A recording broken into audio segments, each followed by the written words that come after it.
Follow the money. That's what I always say. You always follow the money. Yeah. This is Follow the Money with Mitch Moss and Pauly Howard on VSiN. Welcome in. We're live in Vegas. Circa Resort and Casino is the spot. Follow the Money is brought to you by Profit X. And right now, their King of March promotion is giving bettors a shot at free trips worth up to $10,000. Use the promo code VSiNMM to get started with Profit X. We begin the hour by going out to the Progressive guest line. Ed Graney does a great job covering college basketball, the Raiders, every sport here in Las Vegas for the Las Vegas Review-Journal, and he is currently at the Thomas & Mack as he just watched UNLV in a crazy game at the end hang on to beat Wyoming, and that number matters to a lot of people because they eventually won by 3. Ed, good to talk to you. I think that game probably sums up UNLV in a nutshell, no? How good they were in the first half and then what happened in the second half? Yeah, I'll say this, and mostly because it's the kid, Dre Gibbs-Lawhorn. They've gotten better over the year. I was at the Montana game. I was at games in November where you just said, boy, how did you lose to them? They did have injuries, but still, how did you lose to them? So I'll say that they have definitely gotten better over the year.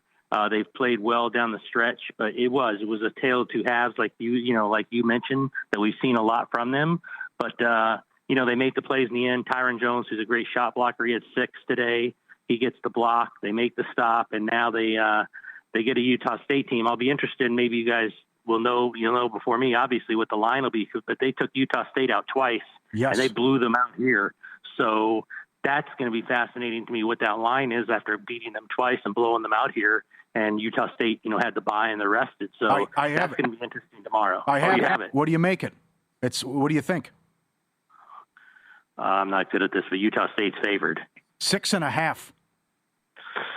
Ooh. I mean, and you know as well as anyone, it's all about matchups, and they obviously match up well with them. They won in Logan, which nobody does usually. Mm-hmm. Beat the doors off them here, so that's obviously a good matchup for them. So I might take the 6.5 until it's proven otherwise. Until Utah State proves that they can get the better of them.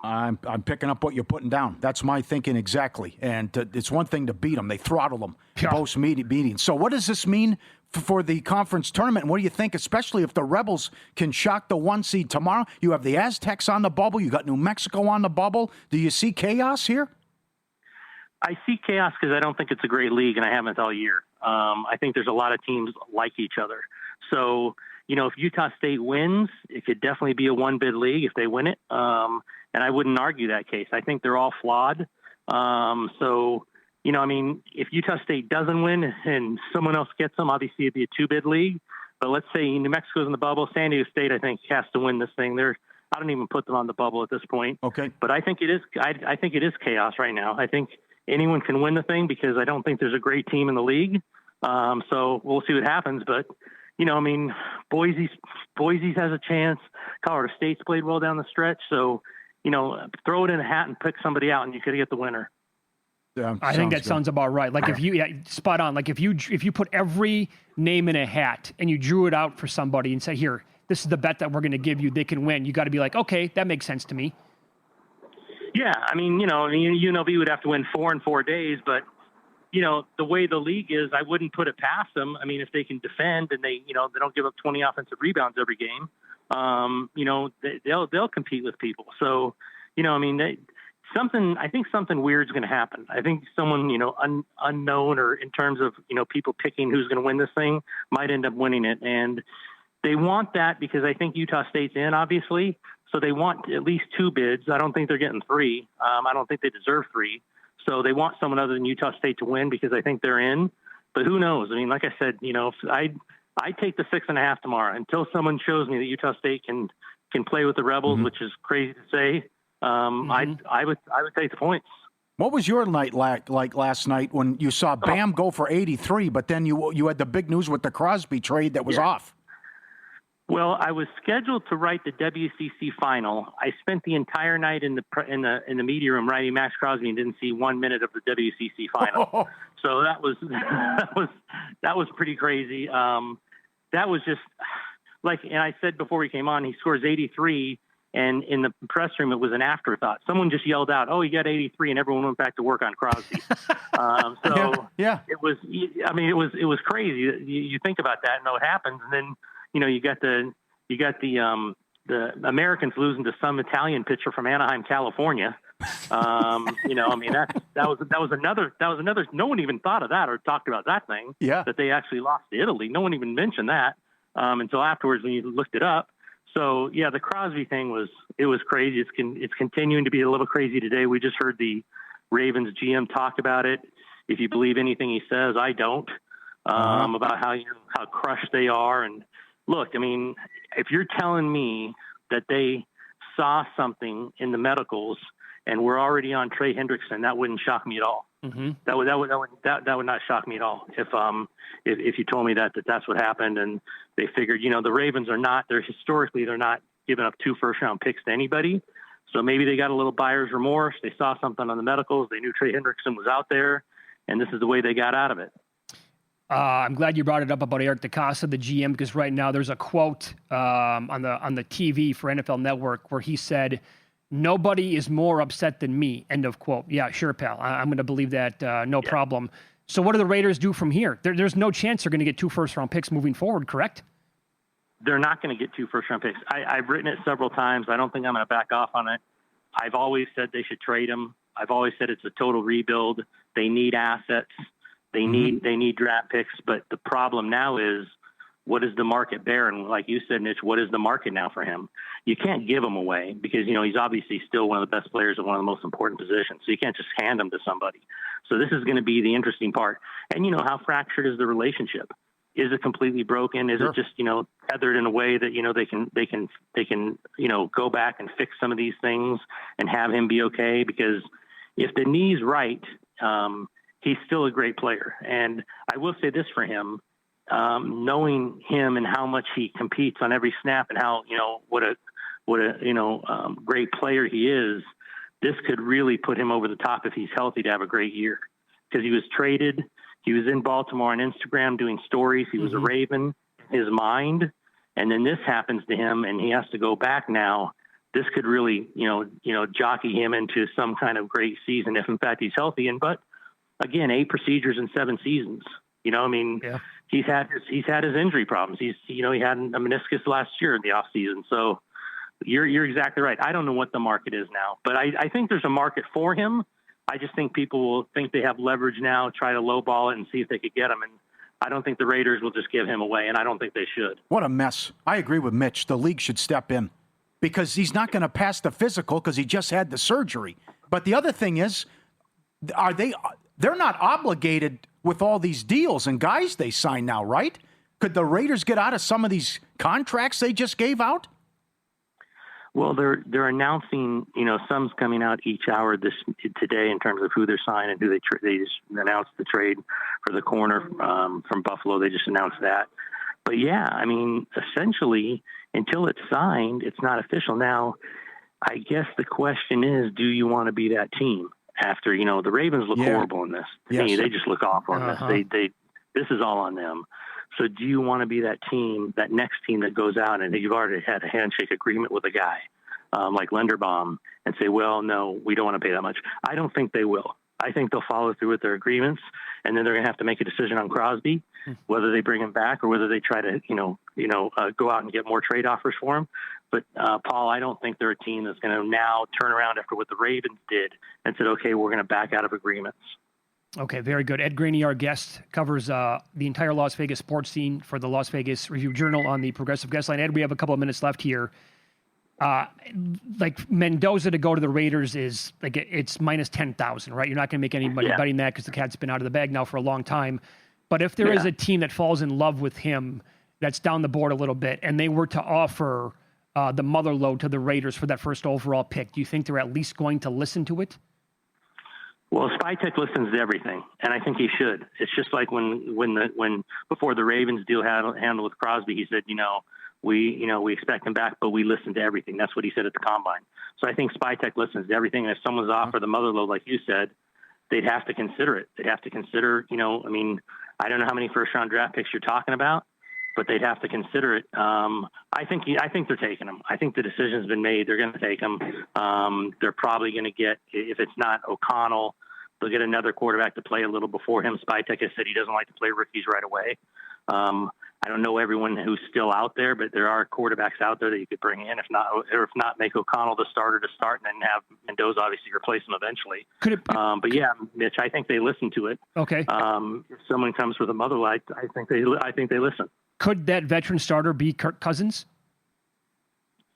Ooh, that's a good one. It could be. It could be someone like that. That's a good one to throw out there. Yeah, it could be someone like that. If whoever comes in knows the deal. Once you're 0-3 or 1-4, the other guy's going to play. Mm-hmm. You know the deal when you come in. But if you need a job and that's the only job out there, and they want you to start, at least to start to help the kid along, then that's a great name. I didn't think of that name, but now that I think about it, that's the kind of guy we're talking about. Thanks, Ed. Yep. Great job. Appreciate it. All right. Appreciate you guys. Talk to you soon. Bye-bye. Yes. Well, this changes things. You don't have those 2 picks in your back pocket now. I know. If someone's going to offer you the mother load, you gotta take it or listen. No question. You have to. The overwhelming response is the Ravens pulled a fast one on the league. Yep. Unbelievable. Boy. Oh, God. Follow the Money brought to you by Profit X. Profit X King of March gives you a shot at free trips worth up to $10,000. Flights, hotels, your choice of destination, all on Profit X. Every additional 10 wins get you back in the running. Download the app, code VSiNMM. Compete to become the King of March, only on Profit X. Get it now, download it, code VSiNMM. In Pocket Plays coming up next on Follow the Money. It's VSiN, the Sports Betting Network.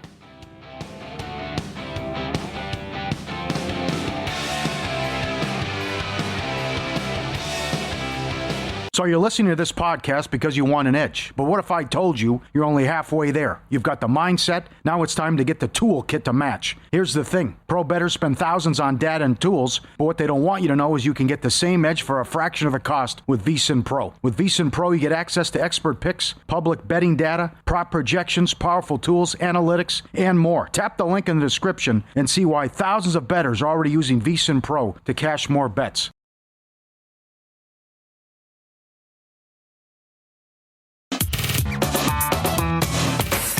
The guy has an algorithm to determine the winner of any given college basketball game. Someone gives you 10,000 to 1 on anything.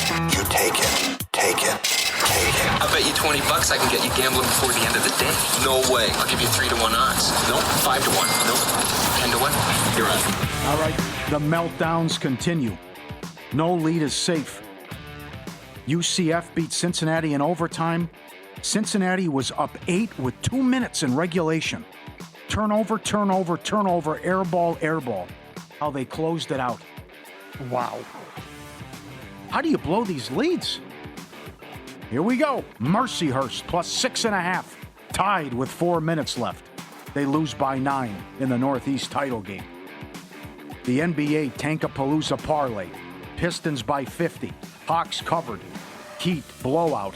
Warriors to close it out, plus money, up 8 at home with 90 seconds against a team with no incentive to win. And they lose at home to the Bulls in overtime and blow an 8-point lead. Turnovers, fouling. Stop fouling when you have the lead. Make them earn it. Make them knock down shots. Play Don't basketball. bail them out. Yes. Terrible job by the Warriors. You're a professional outfit. It's ridiculous. Easy winner with the Oilers Avalanche first period over, which was 2-2. 13 of the last 14 Edmonton games have featured 7 goals or more. And the Timberwolves, I was in trouble when the Lakers had, I think, 4 points in the first 7 minutes. But the Timberwolves couldn't take advantage. And they allowed 75 second-half points to the Lakers. Luka was great. Reeves was great. They are 3-0 this year against Minnesota. What do they do tonight? Well, I think this is like do the opposite with Minnesota, right? I think you're right. My gut says Clippers, the way that they've been playing, should blow them out, but I can't trust this Timberwolves team at all, so do the opposite, take the points with them. Maybe they respond tonight. Yeah. I'm not betting. There's no way I'm betting on this team. God, was that bad. Ant, 1 of 10 from 3. Should have been a 3-1 night. That was tough. Tomorrow morning, 8 a.m., UMass plus 7.5 against Miami of Ohio. You want to be that team, that knocks them off. Every team's going to get up for them, and they're good, they're talented, but they have been close wins and a lot of close calls this year. for Miami. That's a lot of points, and UMass gave them a hell of a game the last time out. That's likely to be going to be a loser. Santa Clara to make the tournament, no. Miami of Ohio, no, plus 320. SEC most turning bids, minus $2.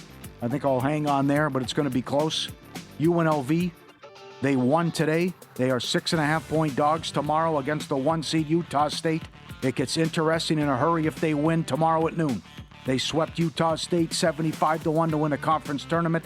McNeese to win the Southland. They are up 17 in the championship game right now. Second half, they have been awesome. The Syracuse team that went 6 overtimes in the Big East Thriller, I think that was Flynn and Devendorf. They won the next game.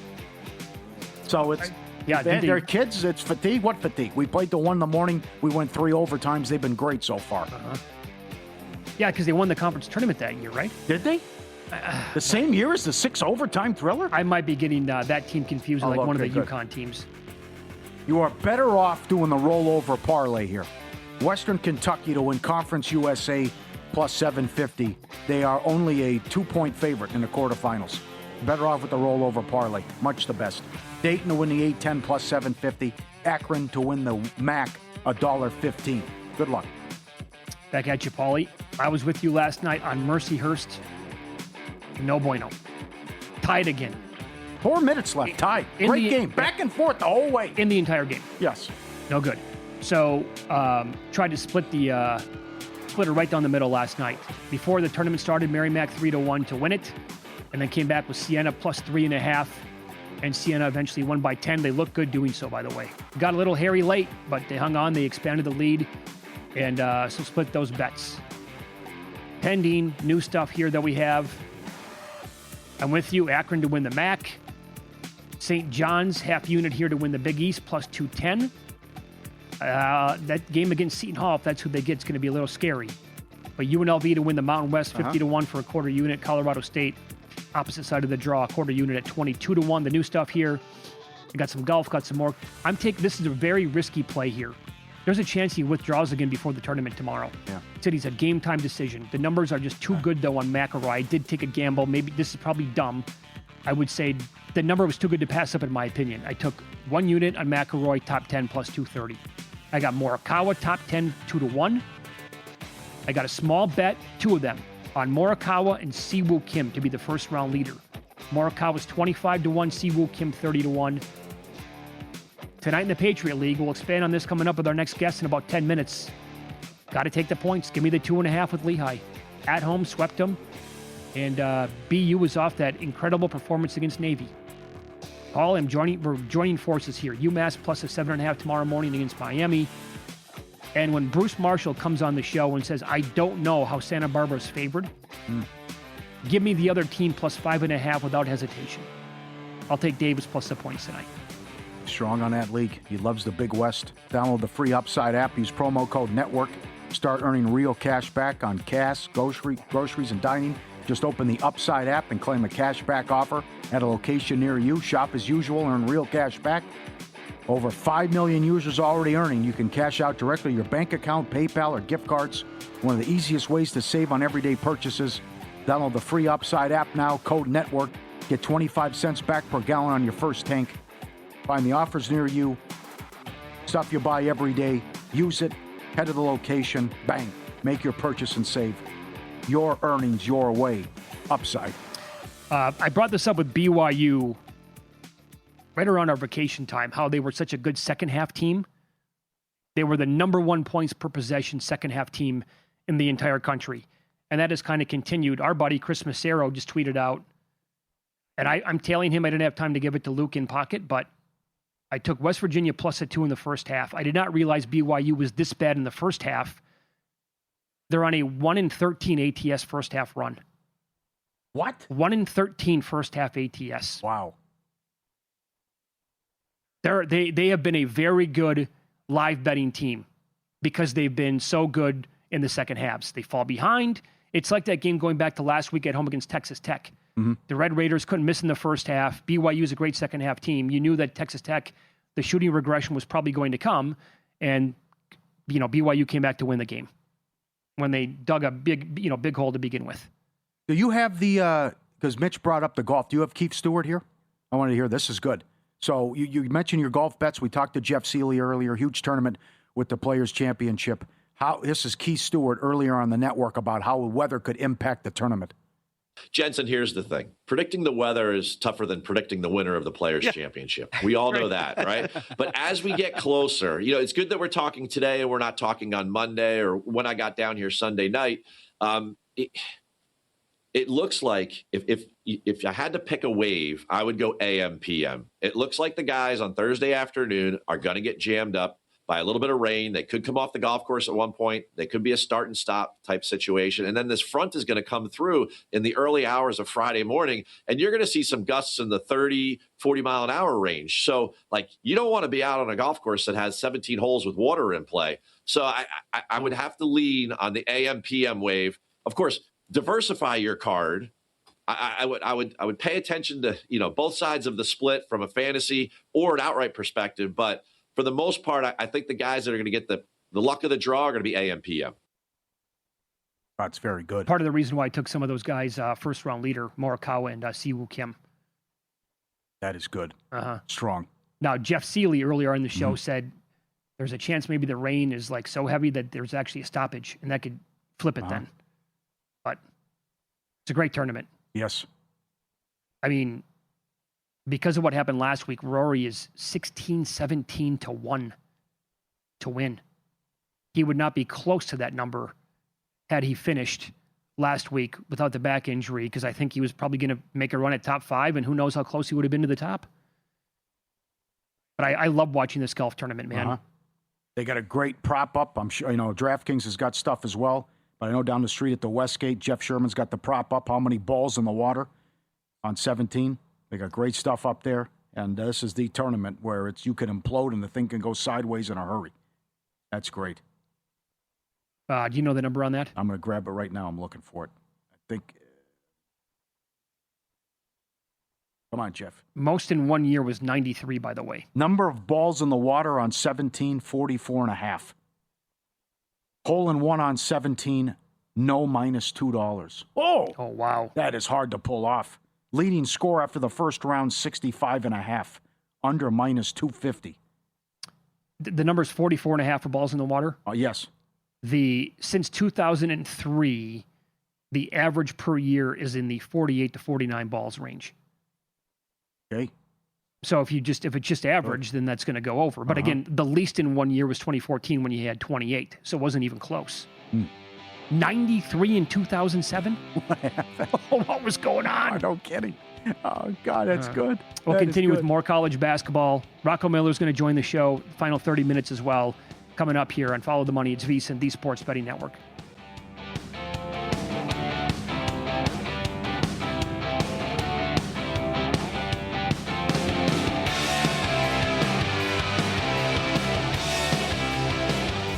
This is Follow the Money on VSiN.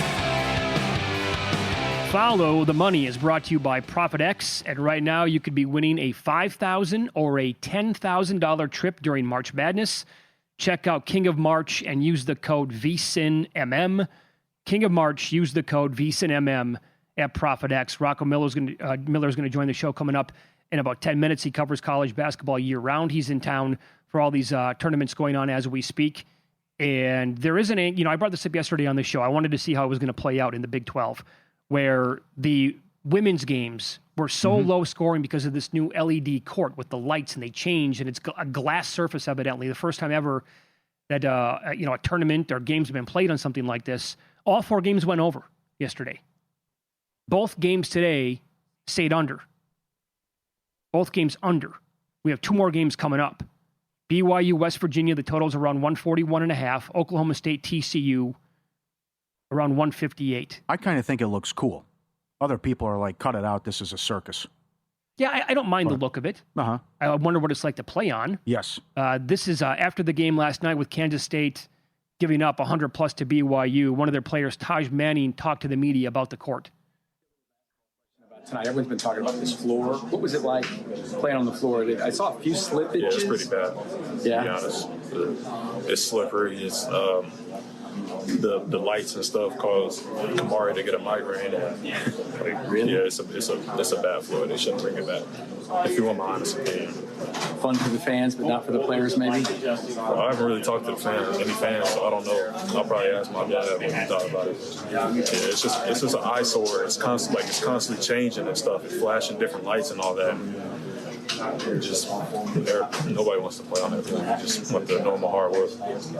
So there probably is a big difference between playing on it and like us watching it. Migraine? Gave his teammate a migraine? But still, we had all those high-scoring games. Yeah, and he said it was slippery too. Yeah. So yes. But now does it come back to the pack? So far, both games did stay under. And in fact, Central Florida and Cincinnati went to overtime and it still stayed under in that game. And West Virginia has been again, like I pointed out, this is like this game tonight. BYU goes to the moon with all their games, and West Virginia plays in these low-scoring grinders. I'll give you some of the 65-63, 60-54, 61-56, 70-63, 59-54. That's how they play. Yeah. Not every game, but that's like, I just rattled off going back to the beginning of February. Okay. The Iowa State game is 143.5. And more numbers coming out that we have matchups now. And this is also for our guest, Rocco, coming up about it. So Central Florida, according to most people, are in the tournament. They are a 16.5-point dog to Arizona. Think about that. Wow. This is a tournament team on a neutral. It's a 17-point spread.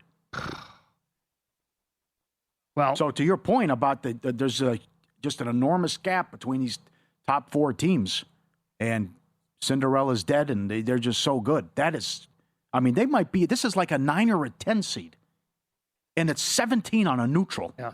Wow. Well, this all ties into, what we've been saying is that the smaller leagues need to have their best teams who win the regular season championship get in, because you're going to give that league the best chance to actually do some damage. How many 1 seeds have gotten bounced so far? I think we're up to like at least 4, if not more. Yeah, I stopped counting. Or like the best teams in the league for the regulars. So so now you're going to have these teams that get in who had subpar or like maybe at best average years in the regular season. Now they're going to be the 13, 14, 15 seeds, and they're probably going to get absolutely waxed in the first round. Yep. So these 1 seeds also that are left and we're leaking oil down the stretch. Stephen F. Austin, lucky to win last night in the semis, 1-2, getting blasted by McNeese. Liberty really struggled down the stretch after they were so good in Conference USA. They're playing the 9 seed. They're down 5-0 early. Utah State, another one, and St. Louis. 1 seeds that were, they peaked too soon. We're playing great ball, and then I don't know what happened the last month or 3 weeks. They really fell off. So that's something to watch here with these teams, and Stephen F. Austin's just getting routed here. McNeese brought their A game today. They can't even make a run at him. No. 17.5 in play. Yep. And, a basket for Air Force. A minute left until halftime. Nevada leads Air Force 37-8. Oh, boy. Can they just call the game? It's 36.5 in play. What's the total? Mercy. 126. You think running clock? We get this. Please. On to the next. Turn it into a football game and just run the clock. You went 0-20 in league. Why are you in this? Why are you in it? That's supposed to be a reward. Again, the people in charge of the tournaments, they can do what they want.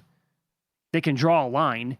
And in fact, there should be a rule that's universal for every conference. If you don't win a game in the regular season, you're not making the conference tournament. Come on. That's an absolute disgrace. And as bad as it was by getting blown out in most of their games by like 20-plus points, to have 8 points with a minute to go, for the league, forget Air Force for a second, for the league, that just is, it's high comedy right there. This is, do you want to take the 36.5? God. Because Nevada's on to the next now. You got a tough game tomorrow in a 5-4. But I think you pull people and it's what about the bench guys for Nevada could easily start for Air Force is my guess. I know. There was 37-6. And if you bring in the bench now, the second wave of guys, and beyond that for Nevada, like this is their opportunity to go absolutely nuts in a tournament game where it's the absolute perfect storm now. But I mean, you want to factor in the pride for Air Force as well? Mm-hmm. Italy and Mexico go in 20 minutes. Were you shocked at DeRozan and the staff didn't know the tie-breaking rules and everything that went into it, and he misspoke on MLB Network? Well, he's been getting blasted. Uh-huh. Can I play devil's advocate for a second here? Yes. They are confusing. Yeah. And how many times have we seen this in sports before? Let me go back to the Super Bowl a couple years ago. Niners Chiefs go to double overtime. The players they didn't know what the hell was going on. Remember? Mm-hmm. That happened out here in Las Vegas. There was mass confusion, like on the field, how the game was over with. How many football players, going back the last 20 years, have said after a tie, I have no idea that a game could end in a tie? It happens. I know, but that's all a player. the time. That's a player, though. True. This is could come down to why you can't advance. I said I'm just playing devil's advocate here. That's it. And it is super confusing. Uh-huh. Here's the problem, though. The way it looked last night, nobody on the staff knew as the game was unfolding. Right. Like that somehow needs to come to your attention. Like, oh, yeah, hey, by the way, we forgot about this, but there are tiebreakers involved. Well, what are they? Yeah, here's the list. Mm-hmm. But they were getting spanked. That was 8-0. And I'm there's got to be a better now. Don't you think Mexico and Italy have had the conversation? Let's do this where... Well, it happened all the time in soccer, where they had to change the rules with the World Cup, where if both sides would benefit, they play patty cake and take the draw, and that's it. Sure. I mean, that's... I don't think that's outlandish. What would give both teams here the best chance to win the whole thing? It would be if the United States could get kicked out before the elimination round. Yeah. And they have the chance to maybe do that. Now, again, that's going to be easier said than done because Mexico has to get out to they have to win the game, but they can't score more than 4 runs. Right? Isn't that the scenario here? Again, I'm confused. So DeRosa here, probably having it memorized a little bit tricky. Italy advances with a win. They're eliminated with a loss and 5 runs given up.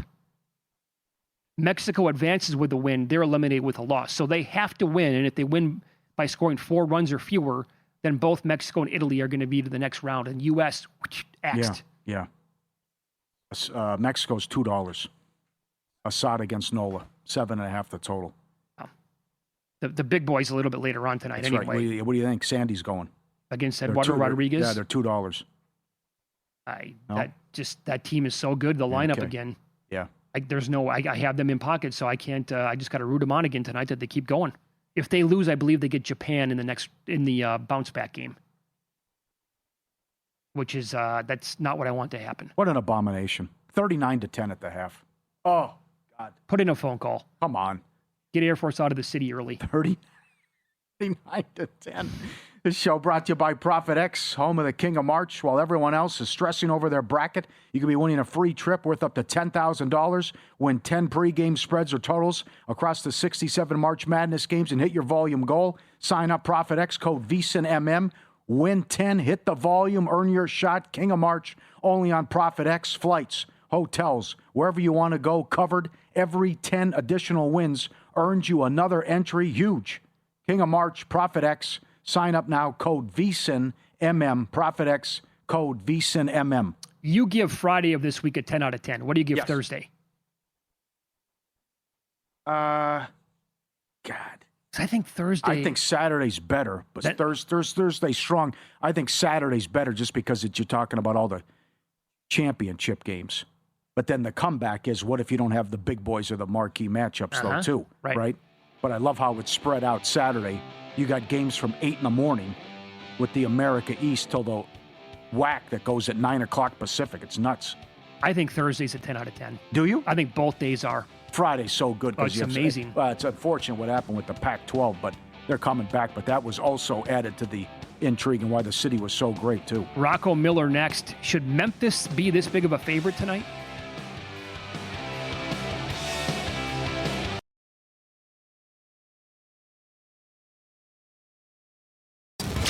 This is Follow the Money on VSIN. Finish here going hardcore college basketball.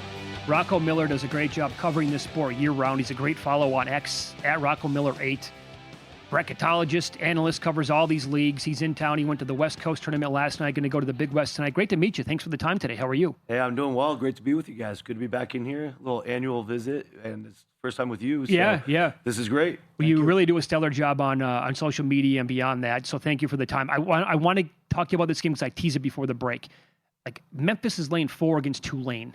That seems like I want nothing to do with betting Memphis. Does that number feel about right to you? Seems like it should be a little tighter. They just played at the end of the season. It was an OT game, 50-50 ball game. Then you saw a 1-point game, or a 2-point game the first time. So it's round 3. They know each other. They're basically playing tight both games. I didn't look at the Tulane roster situation, so I assume maybe there's a personnel concern. Check the availability report before you do anything if you haven't done anything. But otherwise, I think it's probably a tad high, and it looks like on the screen there it says 5 now. Up to 5 now? Well, then there you go. Yeah. You're probably onto something. Yep. We had a guest on earlier, Bruce Marshall, who's been handicapping and betting college basketball for a long time. His exact quote was, "I don't know why Santa Barbara is favored tonight."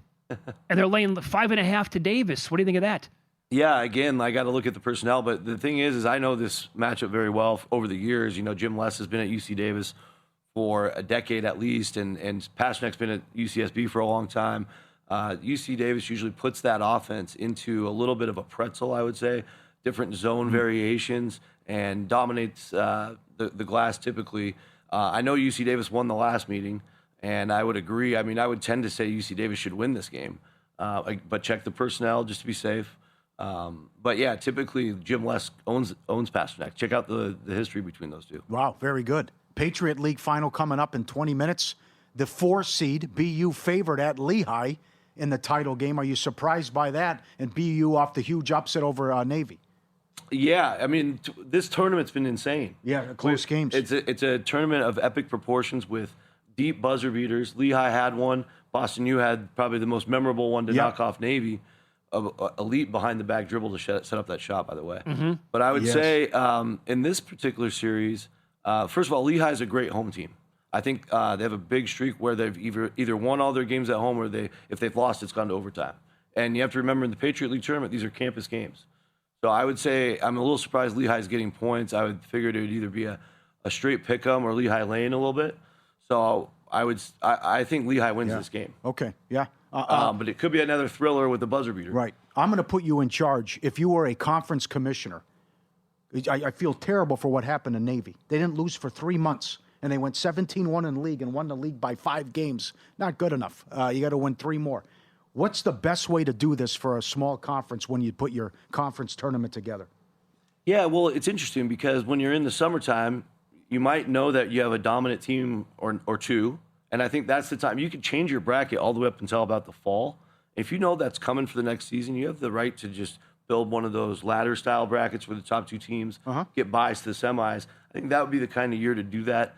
Patriot League obviously cares way more about academics than brackets, so they're probably not spending much time on it.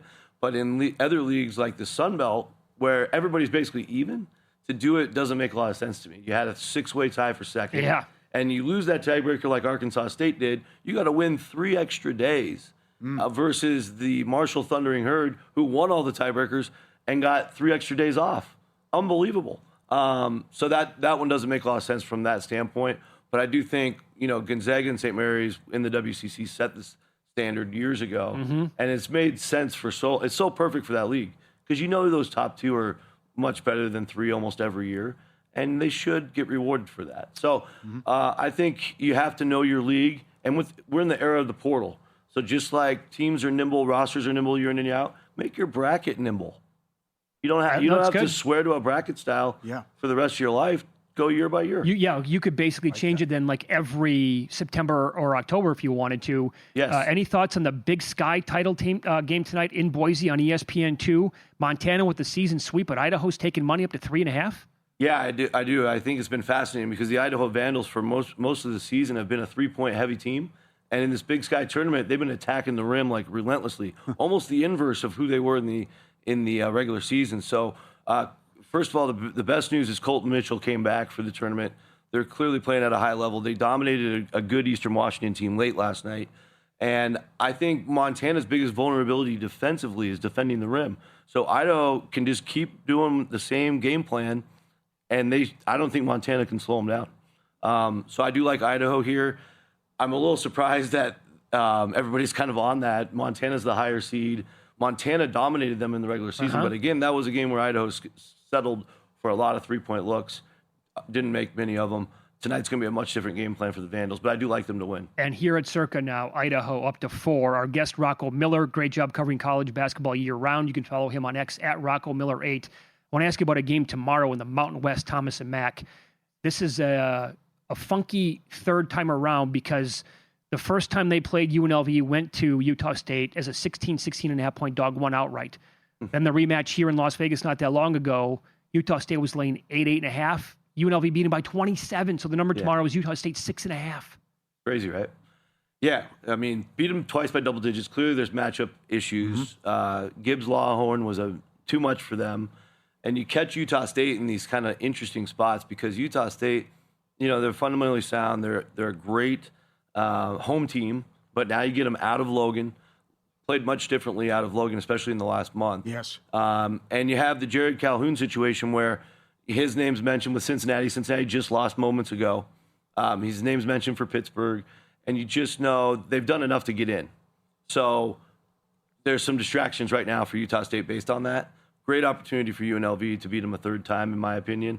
And obviously that guarantees the Mountain West a second bid no matter what, if UNLV can pull it off. I think we'll have a good one at least, and 6.5 sounds like the right move on UNLV. Okay. Do you like anybody in the A-10? Every person we've talked to has said absolutely wide open, like 5-6 teams can win this conference. Yeah, I don't think 5 or 6. I think we're probably down to 3 or 4. VCU and St. Louis throughout the year dominant, and then the Avila injury opens that up, and so we'll see if they can get by. I think they play the winner of the Fordham game eventually, but Dayton's playing really well. They lost to VCU at home on the final day. VCU's the team playing the best ball. So I would say VCU's the favorite at this point, especially based on the Robbie Avila injury. Dayton's on the same half of the bracket as St. Louis. I expect to see Dayton VCU in the finals. But we'll see. St. Joe's very quietly got the 3 seed, played extremely well, but St. Joe's was never able to beat the top 2 teams. And so until I can see that evidence, I'm not going to project that. Okay. Are you level of concern that we won't get a Cinderella and we could have blowouts in the madness based on maybe NIL has separated the haves from the have-nots? Yeah, well, I think it's just the reality of the beast right now. So many of these rosters at the 1, 2, 3, and 4 seeds, these are elite rosters, most of them well over $10 million in spend. And you got to think about it. If you are, let's just take a team off the board here, the best player for Utah Valley, you're probably getting offered more money than Utah Valley can offer to be the 10th best player at a place like Arkansas. So just think about it that way. Yep. So like their 9th or 10th best player is probably as talented, if not better, than the best player on some of these 13, 14, especially 15 and 16 seeds. And it's just they have to play a perfect game, 40 minutes, segment by segment, to pull off an upset. We saw 2 close ones last year with Robert Morris and Alabama. I thought that was fascinating. About a 37-minute game before it finally went to the Bama side. And then we saw the UNC Wilmington-Texas Tech game was phenomenal. But again, Texas Tech, too much down the stretch. We might get a couple of those. I think the 13 and 12, 13-4s, 12-5 should all be pretty good. This Northern Iowa team, they are very locked in. They have a top 25 defense. They're going to frustrate the heck out of whoever they play in probably a 5-12. And with Tristan Smith healthy, they're 21-6 this year. So they took 6 of those losses while he was injured. And I just love the way that they're able to build stops. In basketball, you get 3 stops in a row. We call it a turkey. And I'm getting multiple turkeys a night with Northern Iowa. And Ben Jacobson and I talk about that. So I just think they're going to frustrate somebody, and I'd love to pick them. It just always depends on the matchup. But you look at South Florida, if that's a team that can get out of there. I mean, they have a high major roster. Okay. They have the athletes to get to the Sweet 16. So that's a team that, as a basketball observer, I would not really call that a Cinderella. But with that 12 next to their name, you guys can, help me build up the hype about Cinderella for them. And I think outside of that, Liberty, like if it's them or even Irvine's got some flaws this year, I can't see them beating one of these top 12 to 16 teams on the board. Very good. That was awesome. Excellent. Great to meet you. Thanks so much for making time to come down to Circa and hopping on the show here at the very end, Rocco. We appreciate that. My pleasure. Sorry I was late. I'm glad we got to do it. Absolutely not. Have fun at the games tonight, all right? Absolutely. Enjoy the games, guys. Make sure you follow him on X as well, at Rocco8. Great job covering college basketball year-round. Hoops analyst and bracketologist as well.